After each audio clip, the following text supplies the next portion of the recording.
每一天，牧师陪你读圣经。今日是9月21日，咱要做伙来看一段圣经，记载伫哥林多前书5章第9节到13节。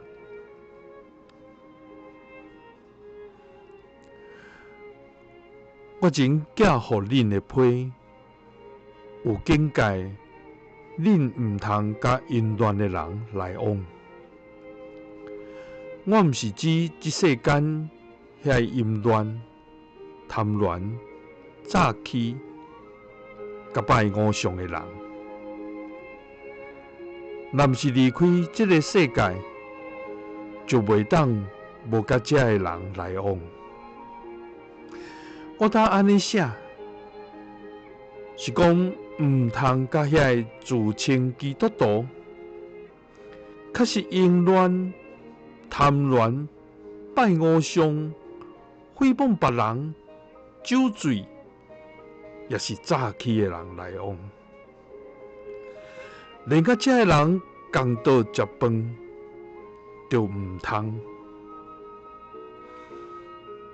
批判教会外的人，毋是我的代志，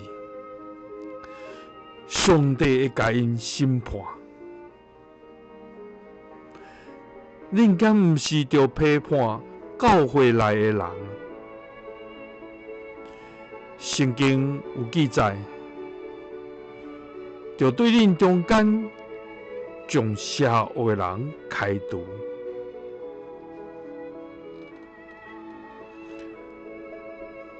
保罗警戒哥林多教会，无甲遮个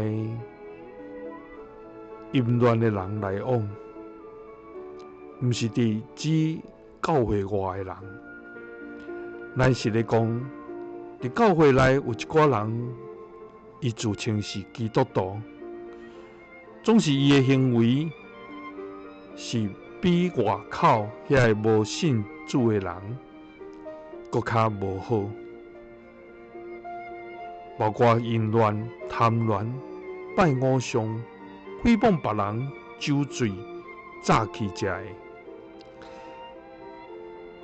对伫安尼，咱嘛爱去反省。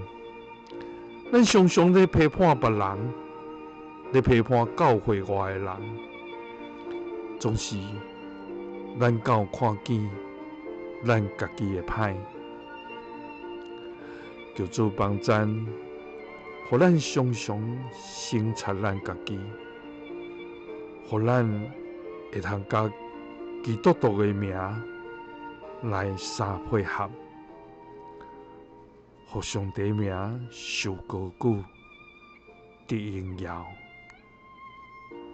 愿主使咱快乐，行伫伊所欢喜的路。耶稣听你，赐你平安。